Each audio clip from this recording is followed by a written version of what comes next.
Saludos amigos de la Pepa en la geopolítica. En el día de hoy vamos a hablar de geoeconomía.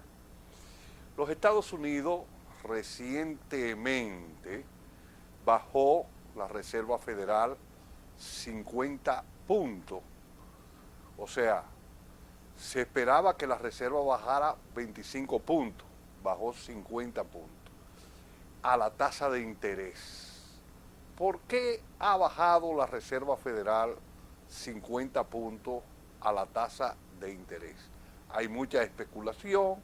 Unos dicen que es porque la economía se ha ralentizado, otros dicen que es para ayudar a Kamala Harris a que pueda derrotar a Trump en las elecciones. Todos sabemos el atentado que sufrió Trump y ahora hay otro nuevo atentado, pero no nos vamos a centrar en esa situación. Vámonos a centrar en lo que está viviendo la economía global hoy. Los Estados Unidos en el año 1971 rompieron el patrón oro. El patrón oro, y hago inferencia o hago señalamiento a esto porque va a tener una gran repercusión en lo que está sucediendo hoy. Los Estados Unidos en el año 1971, el 15 de agosto de 1971, Richard Nixon rompió el patrón oro. ¿Y qué era el patrón oro? Los norteamericanos, como ya hemos dicho en otro programa, fueron los últimos que entraron a la Segunda Guerra Mundial. Los Estados Unidos nunca han sufrido una guerra en su territorio. Los Estados Unidos no llegaban a 80.000 muertos cuando Rusia tuvo más de 27 millones de muertos en la Segunda Guerra Mundial para poder derrotar a Alemania nazi. Los norteamericanos salen mejor parados porque le estaban vendiendo armas a uno y a otro bando y la vendían en dólares, en oro. Cuando ellos salen con una gran reserva de oro, pues imponen el patrón oro nuevamente, patrón oro que se había roto, que en la Primera Guerra Mundial, después de la Primera Guerra Mundial, en el año 1929, porque los países que entraron a la Segunda Guerra Mundial, pues comenzaron a comprar y a tener grandes déficits. No, excúseme, se rompió en la Primera Guerra Mundial por los déficits que entraron esos países. Después viene la crisis del 29 y los norteamericanos vuelven y imponen el patrón oro en el año 1944 en Bretton Woods.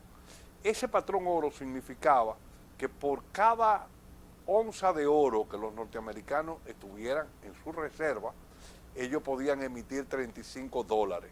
Y ahí pusieron el dólar como moneda de intercambio. Y comenzaron a desarrollar todo el proceso de política keynesiana. Ahora, ¿qué pasa? En el año 1971, debido a los grandes déficits fiscales y déficits en balanza comercial dentro de la balanza de pago, los norteamericanos tienen que romper ese patrón oro. Y Nixon, el 15 de agosto de 1971, dice, momentáneamente Estados Unidos va a suspender el patrón oro. Ahora, ¿qué pasa? Estados Unidos suspende el patrón oro, también por presiones de Charles de Gaulle, que quería que le devolvieran su oro y no se lo devolvían. Entonces dijo, mis barcos de guerra van a buscar mi oro. Entonces le entregaron el oro y para que otros países no le pidieran, pues se rompe el patrón oro. A partir de ahí, la economía norteamericana entra en un proceso de endeudamiento. En el año 1971 la deuda de Estados Unidos eran 430.000 millones de dólares para esa época. Eran 430.000 millones de dólares. Entonces ellos imponen el modelo neoliberal en la economía. E imponen para traer toda su fábrica a los países de menor nivel de desarrollo donde el empleo era más barato, y ahí se impone porque van a imponer la zona franca, comienzan con golpe de Estado en Chile, Argentina y todas esas naciones del Cono Sur, y se hacen acuerdos de zona franca donde esas empresas van a ir y no van a pagar impuestos, y los impuestos se van a traer a través del IVA, o lo que aquí se conoce como ITEVI, al consumo, que es uno de los impuestos más regresivos que hay, o más agresivos, porque grava más que al que tiene. Entonces, ¿por qué decimos que grava más al que menos tiene? Porque en la economía, el mismo Keynes hablaba, existía una propensión marginal al ahorro y una propensión marginal al consumo. ¿Y cómo se come eso? Propensión marginal al ahorro significa que de cada peso que tú, una parte se ahorra y una parte se gasta, una parte se consume. Pero las personas que ganan menos consumen prácticamente todo lo que ganan y muchas veces tienen que coger prestado para seguir consumiendo. Por lo tanto, cuando tú grabas el consumo, esa gente, tú penalizas todos los ingresos de ellos y también a los que toman prestado para ellos seguir consumiendo. Sin embargo, cuando tú grabas por el impuesto sobre la renta o sobre los beneficios, solamente queda grabado aquel que tiene ingresos excedentarios. Pero vamos a seguir viendo qué es lo que está pasando y qué es lo que ha pasado en la economía desde la década de los 70, cuando comienza a imponerse ese modelo neoliberal, primero por golpe de Estado y después por lo que Washington quiere que se sepa sobre la economía, que lo que es, se va a conocer como el consenso de Washington, que a partir del 80, de la crisis de la deuda que se da, los norteamericanos comienzan a presionar a través del Fondo Monetario Internacional y el Banco Mundial, Fondo Monetario Internacional, de malos recuerdos para los dominicanos por todo lo que pasamos en abril del año 1984 con la poblada, que nos causó una gran cantidad de muertos. Y después vino en el 89, el 27 de febrero, el Caracazo y otras pobladas más que se fueron dando en toda América Latina debido a los niveles inflacionarios y a la regresividad de los impuestos que estaban poniendo el Fondo Monetario Internacional. Pero, ¿qué ha sucedido? Que ese modelo ha sido injusto, totalmente injusto. ¿Y qué es lo que ha hecho ese modelo en las economías nuestras? Primero, nos las ha endeudado. Nosotros en el año 1982-83 debíamos 2.500 millones de dólares. Hoy debemos alrededor de 60.000 millones de dólares. Cuando contamos la deuda pública y la cuasi fiscal, que es la que tiene el Banco Central, tenemos una deuda que ronda por los 60.000 millones de dólares. Lo que significa que ese modelo nos ha desangrado. Pero cuando tú analizas la economía norteamericana, te das cuenta que en el año 1971 ellos debían 430.000 millones de dólares. Hoy debe alrededor de 35 billones de dólares. ¿Y qué ha estado pasando en la economía? Bueno, la economía norteamericana, para poder tener altos niveles de ganancia. Recuérdense que Carlos Marx, en El Capital, cuando hablaba de la tasa de ganancia del capital, decía que solamente el trabajo vivo era que generaba beneficio o plusvalía, como él decía.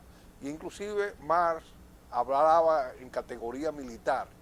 Él decía que el trabajo se depreciaba cuando el ejército industrial de reserva era grande, cuando había una cantidad de mano de obra ociosa, el trabajo se despreciaba y eso le permitía al capital mayores niveles de ganancia. Ahora, ¿qué pasa?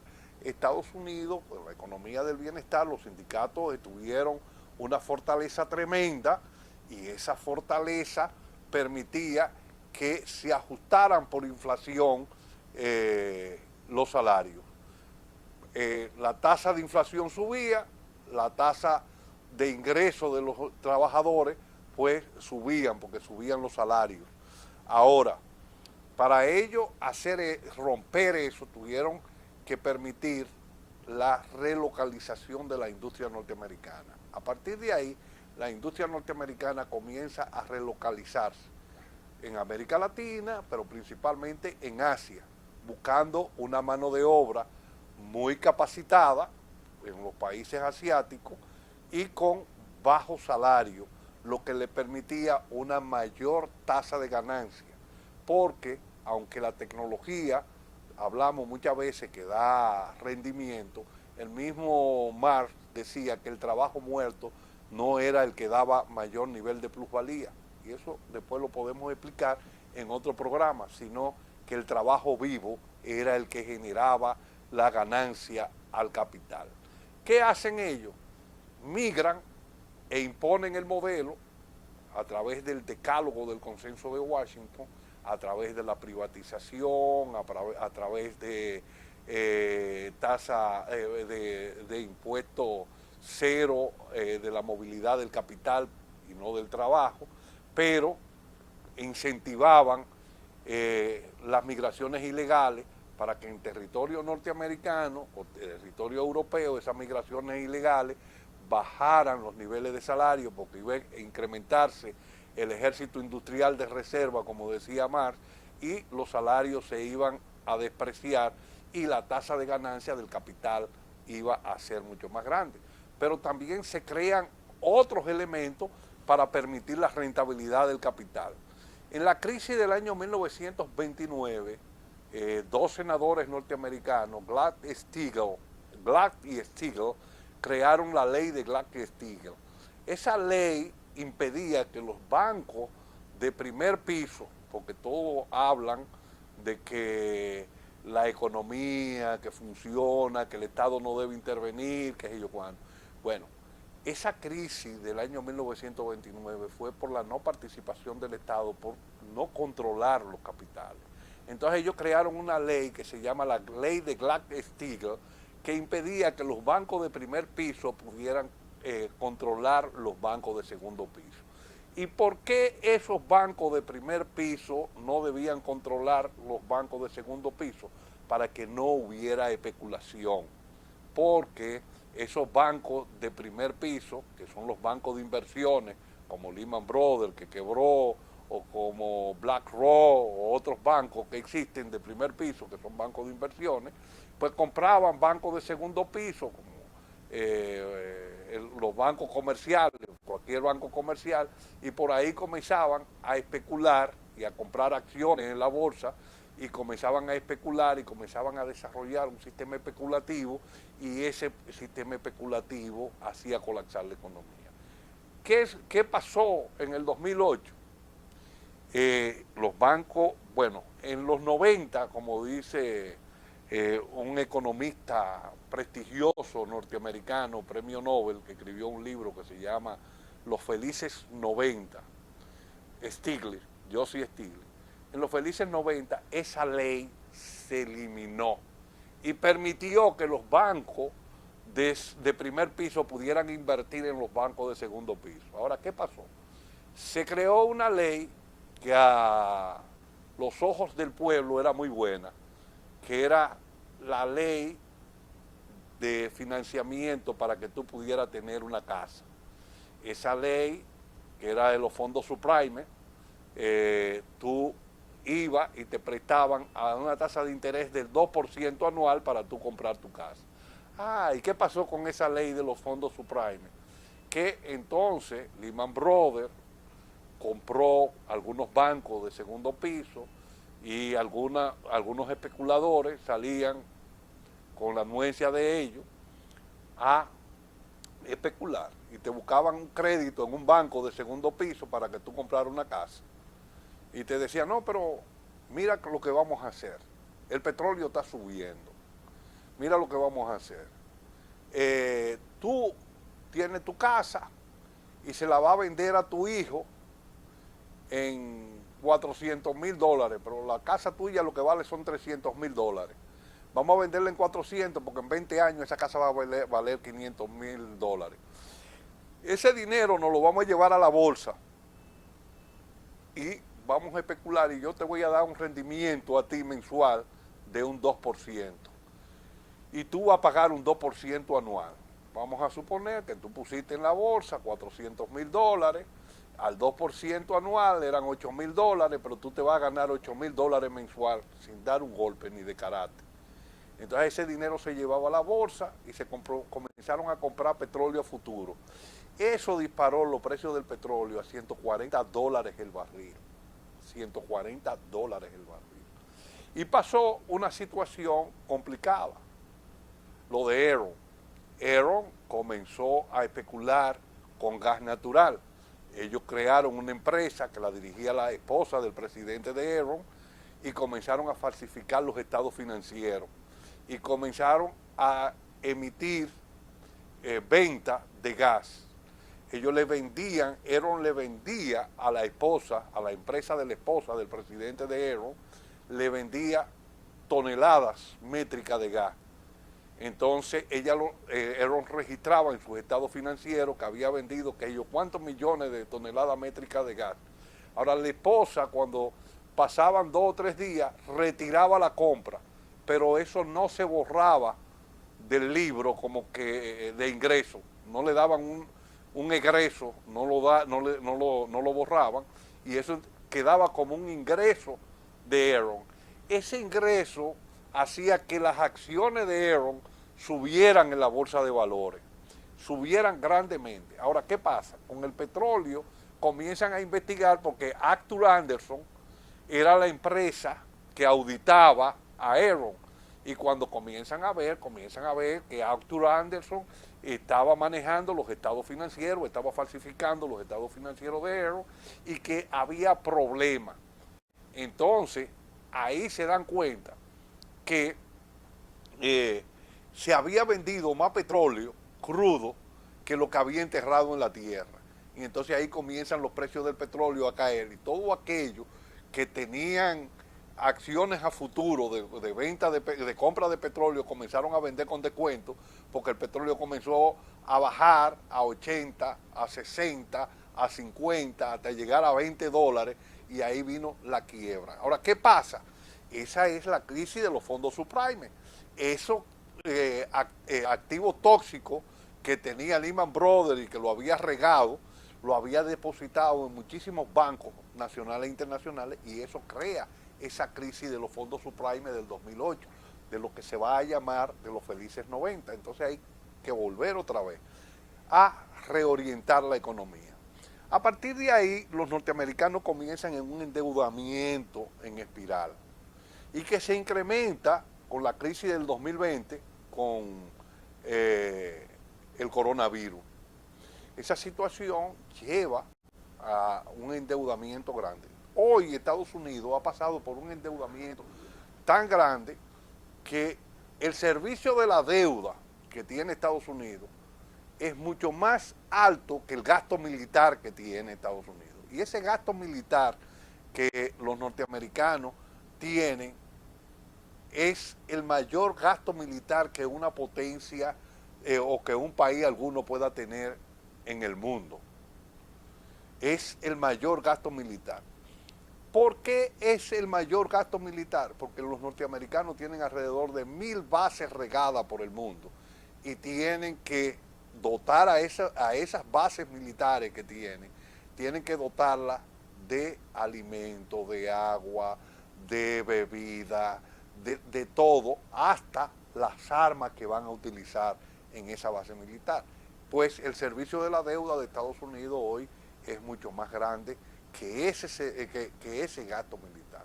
Ahora, nosotros entramos en el 2022 a Estados Unidos con esa crisis. Entonces, habíamos hablado en la geopolítica del petróleo que los norteamericanos necesitan de petróleo o de energía barata para poder subsistir como potencia económica, porque ellos son devoradores de combustible de todos los tipos, porque tienen uno de los ejércitos más grandes, tienen flota mercante grande, tienen transportes aéreos, tienen transporte de todo, entonces necesitan para poder desarrollarse petróleo muy barato. Ahora, ¿qué pasa? Cuando se da la situación con Rusia, primero el golpe del Maidán en el 2014, Putin comienza a cuadrar la caja y restablece las relaciones con China y aunan esfuerzos con China. Recuérdense que Kissinger decía, Rusia lejos de China, China lejos de Rusia y Estados Unidos dominará el mundo.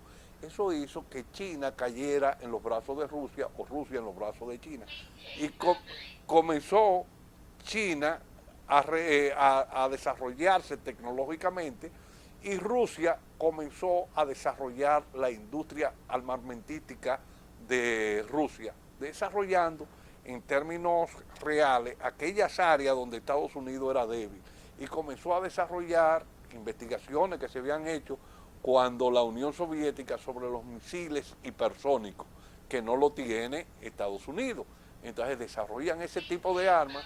Entonces ahí ya en el 2022 deciden desarrollar la operación especial en Kiev o en Ucrania y para tomar lo que era el Donbass y desarrollar toda una estrategia con China para poder romper las sanciones que China le había hecho a una serie de países. Cuando Putin analiza qué habían pasado con las naciones cuando Estados Unidos lo sancionaba, bueno, tenían graves problemas, no podían comprar internacionalmente, sanciones que son unilaterales. Entonces, cuando se lleva esa operación especial, Estados Unidos y Europa le ponen sanciones unilaterales. ¿Qué son sanciones unilaterales? Son sanciones que solamente la ponen esa nación sin el apoyo de la ONU, de la Organización de las Naciones Unidas. Y Rusia Estados Unidos le impone esas sanciones a Rusia y plantea que iba a ir al medioevo económico. Sin embargo, el PBI de Rusia ha crecido, la economía de Rusia se ha dinamizado, pero la economía de Europa y la economía de Estados Unidos comenzó en un proceso recesivo. Para esos niveles de inflaciones que comenzaron a golpear la economía norteamericana, los Estados Unidos comenzaron a subir la tasa de interés bancaria. Esa tasa de interés llegó a niveles tan altos que ya había afectado el empleo en Estados Unidos. En el mes de septiembre, la caída del empleo fue 4.2 y eso hizo que la economía se resintiera y se veía que iba a llegar a un proceso de estancamiento económico, lo que hace que la Reserva Federal se reuniera y que bajara 50 puntos. Entonces, de ahí vienen las especulaciones. O sea, si permitimos que la economía caiga en este momento como se preveía que iba a caer la economía norteamericana, para algunos, eso iba a afectar la candidatura de Kamala Harris, que ya venía resentida de que Biden no pudo ser el candidato contendor. Biden, candidato de los sectores económicos, financieros, que apoyan la guerra de Ucrania, no podía remontar.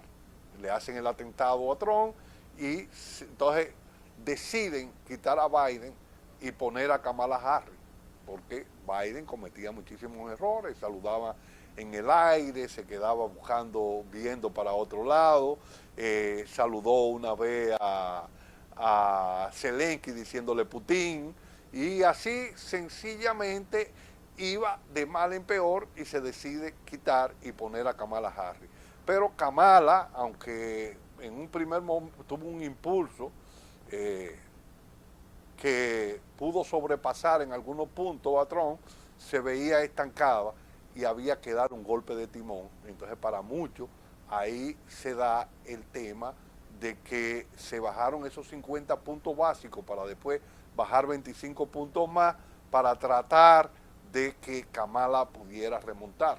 Pero para otros el tema es más complejo y dicen no, el problema es que el empleo se estaba cayendo y por lo tanto Estados Unidos necesitaba dinamizar la economía y necesitaba dar un golpe de timón. Pero para otro se plantea, y yo digo que las tres cosas pueden ser verdad, para otro se plantea y es que Estados Unidos, si baja la tasa de interés varios puntos, pues va a pagar menos intereses el año entrante por el servicio de la deuda. Y todo eso es verdad.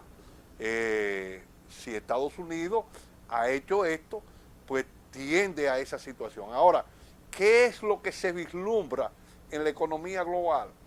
Ahora mismo, si se calienta como se está calentando la geopolítica, tanto a nivel del este europeo como en el Medio Oriente. Vemos una situación compleja en el Medio Oriente. Cuando se dan los atentados al líder de Hamas en Irán, que lo matan, Irán plantea una respuesta dura a Israel, pero se queda ahí y después Israel hace un atentado a Hezbollah en el Líbano y los libaneses comienzan a hacer escaramuza. Irán comienza a decir que van a haber una respuesta dura, pero respuesta que nunca llegó. Ahora se da una situación y es la siguiente situación que se da. Hezbollah, para su comunicación, utilizaba los beepers, que son los localizadores de personas que tú envías un mensaje, pero que no pueden ser hackeados fácilmente como se hackea el celular o se hackea un ordenador de computadora. Pero ¿qué hicieron los servicios de inteligencia israelíes? Eso Hezbollah cometió, digo, un error porque se lo compraba a una compañía taiwanesa. Y los israelitas crearon una empresa para comprarle los servicios de hacer esos localizadores a esa empresa taiwanesa en uno de los países europeos, creo que en Budapest, por ahí, y lo llenaron esos localizadores de explosivos, de un explosivo sencillo, lo pusieron una lámina de explosivo y cuando se lo llevaron, que Hezbollah lo repartió entre su dirigencia, comenzaron a explotar y explotaron esos localizadores de personas, hiriendo y matando a una gran parte de los miembros de Hezbollah. Y también a gente que no eran de Hezbollah, le sacaban los ojos porque cuando tú ibas a ver el mensaje, te explotaba en la cara y te sacaban los ojos. Ahora, ¿qué pasó con toda esta situación? Todo esto ha empeorado la situación y vuelve Irán a decir que va a dar una respuesta fuerte. ¿Qué pasa con la respuesta de Irán? Por el estrecho de Hormuz pasa alrededor del 20 al 25% del petróleo mundial. Y el estrecho de Hormuz lo puede cerrar Irán fácilmente, sin mucho esfuerzo, solamente con misiles o atravesando barcos, hundiéndolo en el medio y con misiles puede atravesar. Si quita el tránsito del petróleo en una guerra, ese petróleo puede subir en este momento alrededor de 150 a 160 dólares el barril. Y sería una situación perniciosa para las economías, principalmente para la economía de menores niveles de desarrollo. Y ahí estamos ante una disyuntiva. ¿Y cuál es la disyuntiva? Israel está alineado a Estados Unidos. Por lo tanto, Israel es un aliado preferido de Estados Unidos. Si se ataca a Israel, pues sencillamente los norteamericanos van a entrar en guerra con Irán o con el que sea, no en forma directa, pero sí indirecta, o también puede ser en forma directa, atacando. Pero Irán ha hecho una sociedad con Rusia y esto quiere decir que Rusia puede suplirle a Irán todo tipo de armamento que no tenía o mejorar la calidad de los armamentos que tiene Irán. Recuérdense que al llevar Rusia la operación especial en Ucrania, quien le ha suministrado los aviones teledirigidos a Rusia en un primer momento era Irán, porque Irán se perfeccionó en ese tipo de aviones que hacen ataques suicidas y que combaten los tanques principalmente. Y que un avioncito de eso es barato con relación a un misil que tú tienes que lanzarlo e interceptarlo. Ahora, ¿qué ha pasado?